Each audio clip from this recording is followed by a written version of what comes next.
Logan, welcome to the Road to French Lick, man. Congratulations, number one, on your win in Chile, and tell us about what's going on with you. What was the experience like? Yeah, thank you. Thanks for having me on.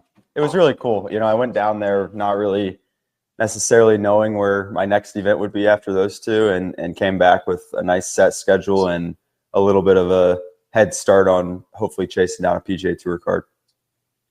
Well, you had an interesting last couple of years, 23, uh, and then last year you got in conditional status, or this year you're on conditional status with the Korn Mhm. Ferry Tour, and so you went down, and then you were in three events. You finished 37th in Argentina, and then all of a sudden you came up to Chile and you won that event at 19 under.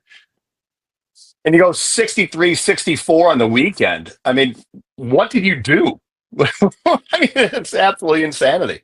Yeah, I mean, it's funny, like, because the last 2 years I've had full status where I've been able to, like I said, set my schedule and be able to know where I'm playing and stuff. So when I was at home for the first couple of months of the year, you're kind of, you're practicing, you're doing everything you can to get ready, but you don't really necessarily know what you're getting ready for past those first three events. So I think it kind of made me, I don't know if lock in's the right word, but just practice a little bit harder, knowing that, this was kind of it for this year a little bit. If I go out and miss three cuts, I'm playing Mondays and hoping to get in and play well, which is kind of a tough route to go. So I don't know if that was just a little bit extra focus or what, but I went down there feeling pretty good about my game. And I always feel like the second week of a stretch like that, especially when it's only 2 weeks, is a little bit easier to play well. So I was able to get kind of in a rhythm in Argentina. I was hitting the ball well, just wasn't very clean, like doing the small stuff, which I think part of that was just competitive rust. I've played one tournament in the last 3 months or whatever when I went to Bogota and Argentina. So yeah, I think that second week I just kind of, it took me a couple days to get going a little bit, but that weekend was that was probably the two best rounds of golf that I've played in a very long time.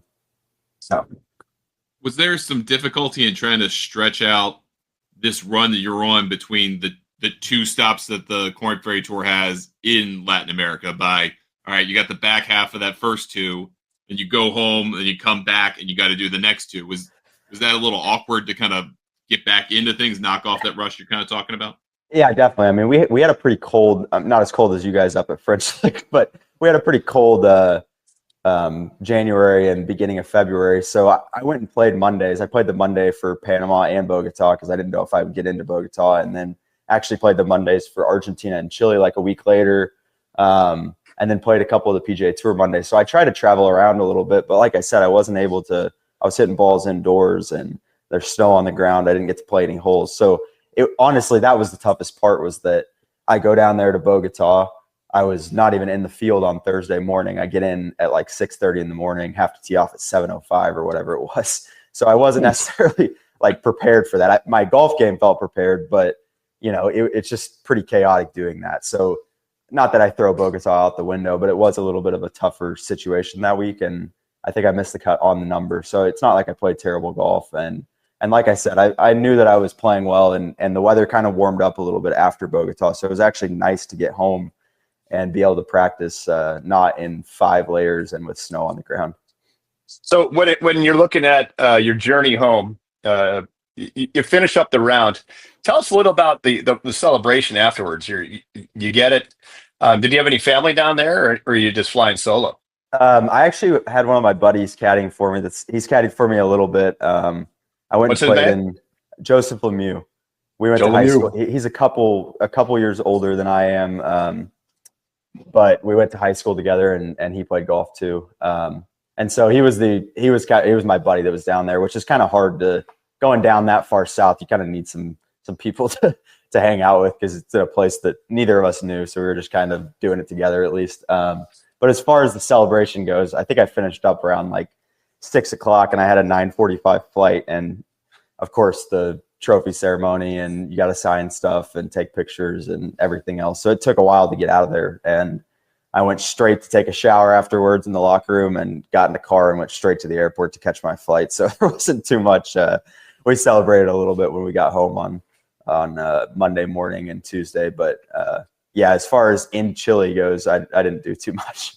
That's cool. Well, congratulations, Logan. We think Thank that's you. fabulous, and I'm sure your family's really proud of you and whatnot. But and your coaches, tell us a little about Oklahoma. You got some great mates that you played golf down there with Chris and Quade Cummings. I ran into Quade last week at the Valspar down in Florida, and he was walking through. I think he was on his like fifth hour of a pro am, and he's just shaking his head. He's like, "Man, it's a long day out here." But uh, tell us about your run in Oklahoma. Yeah, I mean, that was the 4 years that I got to spend there. I think I developed more as a golfer and as a person than I probably will the rest of my life combined, to be honest with you. It's just so easy to, like, there were so many good players around that Oh God, program, yeah. and getting to spend time around those guys, pushing each other to get better. I know they were pushing me to get better. I hope I was pushing them to get better. But yeah, I mean, I'm under the impression that Coach Hibble is the best coach in college golf as far as being able to develop players that, he's never really like, nowadays it's a little different because they've been good for the last 10 years or whatever. But for a while, he wasn't getting necessarily these top ranked guys, but he was able to find guys that he thought had a really high ceiling and get them as close to that ceiling as he possibly can. And I think he's done a very good job of that. But on the other side of that too, the culture that he's built between all of us is pretty cool, because now I live where Quade does, Chris does, Patrick Welch, who played at OU, I know. Jonathan Brightwell, who played at OU for a year, and then a bunch of the Oklahoma State guys, Austin Eckroat, Victor. There's 10 or 12 guys that are all on PGA Tour, Korn Ferry, or Live, that all play at the same golf course. So I get to spend a bunch of time around kind of the same ideas in college, guys that are going to push me and almost make me get better, because if you can't hang with those guys, then you're going to lose a lot of money in our games, and you're not going to have very much fun going out to play golf every day. Well, the Korn Ferry Tour is actually, I think, making its first stop in Oklahoma at the end of the summer here, right? We played the last couple of years at Jimmy Austin, which Jimmy was Austin. OU's Okay. home course. Yeah. Got it. And so they switched up to, it's in Tulsa now. That's at Patriot, right? Yeah, exactly. So that's the last event before the Korn Ferry Tour Championship. Is that right? Yep. So,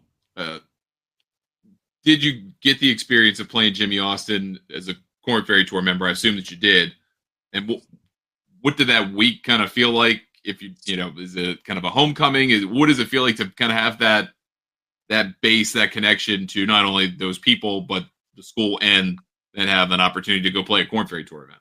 Yeah, I mean, it's been awesome having an event in Oklahoma. I mean, when it was at Jimmy, I was able to sleep in my own bed and drive to the golf course every morning, which I've never gotten to do that ever. Because even in college, when we had regionals at home, we always stayed in a hotel down there. So I was always in a hotel. That was literally the first golf tournament probably since I was, 15 years old, where I slept in my own bed and drove to the golf course. So obviously there was a bunch of people out there supporting and stuff. And it was really, really cool.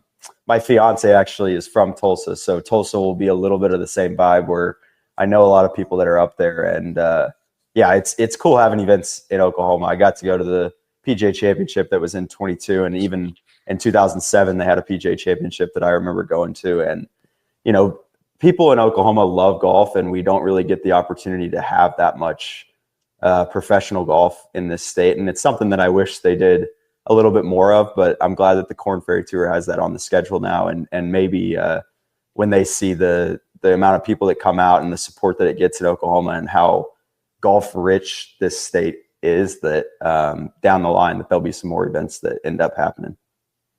How does the win kind of change anything about the rest of your mindset for the season? Beside the obvious, right? The money, the points, the security of a 2-year run guaranteed. Now that you're not worried about conditional status, how does that change anything that you're thinking about the rest of the way? It's funny because it does change. Obviously I can book flights 3 months out if I want to for certain tournaments, which I wasn't able to do a month ago. But really, because obviously what I did, leading up to this kind of unknown worked really well. I've actually kind of consciously tried to stay in that same mindset a little bit, because I think it did help me a lot, instead of being like, oh no, if I don't play good this week, I got 20 more weeks or whatever it is. I'm trying to kind of stay in that same mindset of, let's go play as good as we can this week and pretend like we don't have another week after this. So my prep the last couple weeks that I've had at home I've tried to replicate it to what I was doing before going down to Argentina and Chile. So it's changed the logistics a little bit, I think, of what I'm doing. But as far as the actual like prep and golf side of it goes, I've tried to keep everything as similar as possible, if not the exact same. That's awesome. I was going to ask, is there been a benefit to doing these Mondays and then kind of that playing into the conditional status of, well, I've got 18 holes to figure this out. And then you get to where you are in Chile for the weekend, 64, 63. I've got 18 holes to figure this out. It could change my life. Yeah, it's funny because when I sat there on Friday night, I made the cut by 2 or something in Chile. Yeah. And I told Joe, my caddy, I was like, you know what? I'm going to try to go out there and just pretend like today is a Monday, because I'm sitting there, whatever, 6, 7, I don't know how many shots back I was after 2 rounds, but quite a few shots back. And, at a Monday, it takes something really special to go out and qualify. And, when you're sitting there teeing off at 9 a.m. on a Saturday, it kind of takes something special to get back into the golf tournament. And I don't know if I wouldn't have played those Mondays that I would have kind of been able to feel what that feels like. I've played Mondays in the past, don't get me wrong, but that was basically all that I had played so far this year. So I think that kind of taught me that, there's probably certain places where that's not a great thing because you play overly aggressive or whatever. But for the specific golf course that we were playing, I think it was a really good thing to just go out there and, hey, we're going to go make 7, 8 birdies or try to make 7, 8 birdies and see what happens. And my game was in the right spot to be able to do that. But I think that is definitely something that going forward, the experience that you gain and kind of just that, like, you don't necessarily want to be at Mondays. You're playing courses that aren't as good. You're all this stuff. All of that is useful to me going forward. And again, it's something that I wish I wouldn't have had to start the year doing that. But I think long term, specifically for this season, that'll be something that I can kind of draw off of for the rest of the year. We saw this week down in Texas, the Monday qualifiers. 262s were shot, and there was a playoff for 4 spots for 1. So, I mean, these guys are shooting lights out. Yeah, Mondays are crazy. You go down there and like you might go play a golf course that it's blowing like 20 or whatever, and you feel like it's a somewhat not difficult, but not an easy golf course. And you get into the clubhouse and you shoot 66 and you're already done or whatever. You can go ahead and pack your bags and go home. I know. Ryan and I were just talking. It's like, all right, you come out of the chute, you have a bogey on the first hole. It's like I'm WDing right there. Yeah, It's crazy. Absolutely crazy. Well, hey, man, we really appreciate the time that you've taken with us. We can't say congratulations enough to you.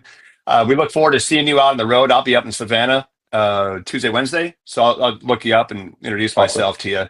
Awesome. Any shout outs you want to give? You have any sponsors out there you want to give a high five to? Any long-term buddies or whatnot? Yeah, I have a new sponsor this year. That's an OU guy that it's a bond company. It's called McCauley Bonds. He's a Dallas guy. And then Easy Post has supported me since I came out of school. Ping has supported me since I came out of school.